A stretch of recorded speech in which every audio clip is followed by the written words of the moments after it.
The 1 hour special episode of Dragon Ball Super is basically gonna combine 2 episodes with a bit of extra screen time. And in that, all hell will break loose, as Jiren the Grey unleashes the beast inside him. Unable to deal with his intensity, Goku will put it all on the line. In this episode, we will see Goku surpassing all previously established limits. Goku will also be more powerful than he was ever before. Goku will use Kaioken over Super Saiyan Blue, just like he used it against Hit, but that was times 10. This time he's doubling it and going times 20. So SSB is already an energy drainer, and when you put Kaioken over that, it drains almost everything. And when you do it times 20, more aggressive than ever before, you're literally giving everything. So Goku, after multiplying his SSB power by 20 times, must be able to take Jiren down. Right? Right? Well, as it turns out, nope. Even this is not gonna be enough to take down Jiren the Grey. That one mortal who is probably stronger than a god of destruction. Where does this leave Goku? So like it was mentioned before, SSB Kaioken times 20 is putting it all on the line. Kaioken specifically puts a lot of stress on the body and in a sense starts destroying it. We saw Goku using Kaioken for the first time against Vegeta in the Saiyan saga. And afterwards, he was so broken, even a friendly tap in the back from Yajirobe felt painful.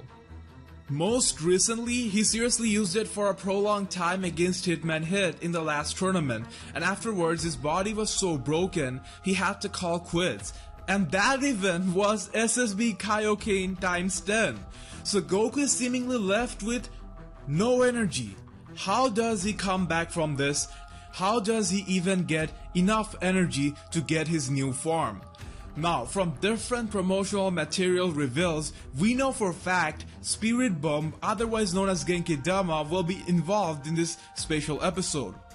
How he will use this Spirit Bomb exactly is not clear.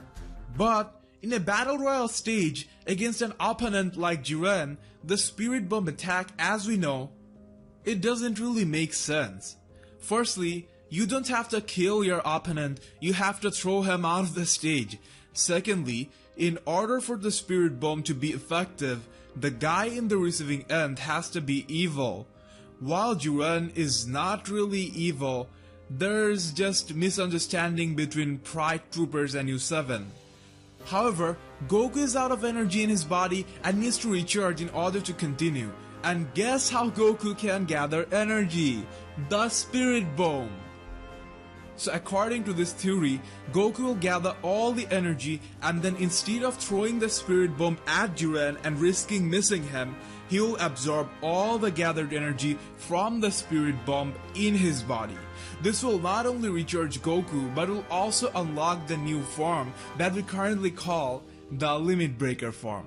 It actually makes sense because the bluish aura we see in this form could be of the Spirit Bombs, and it does look similar.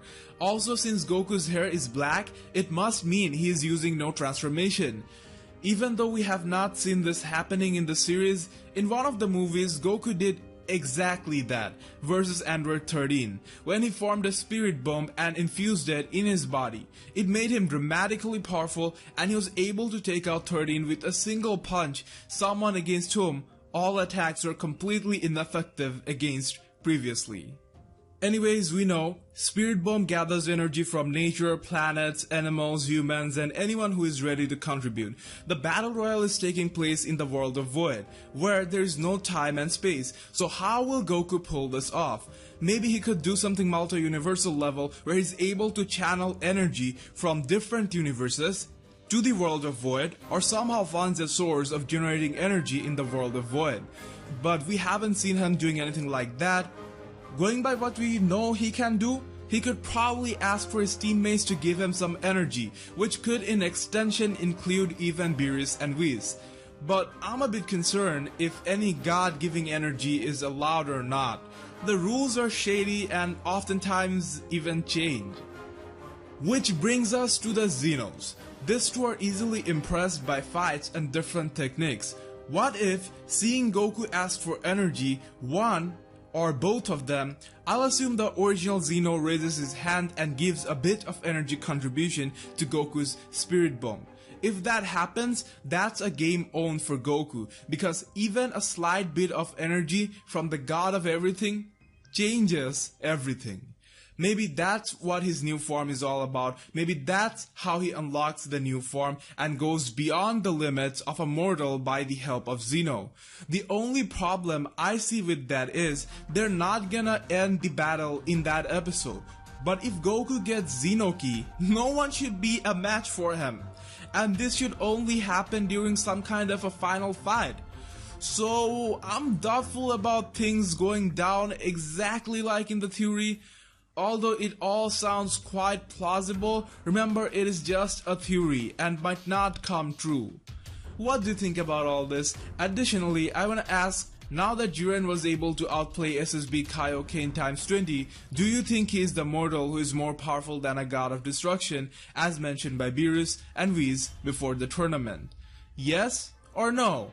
We are taking votes on our FB page. The link to it will be in the description and comments.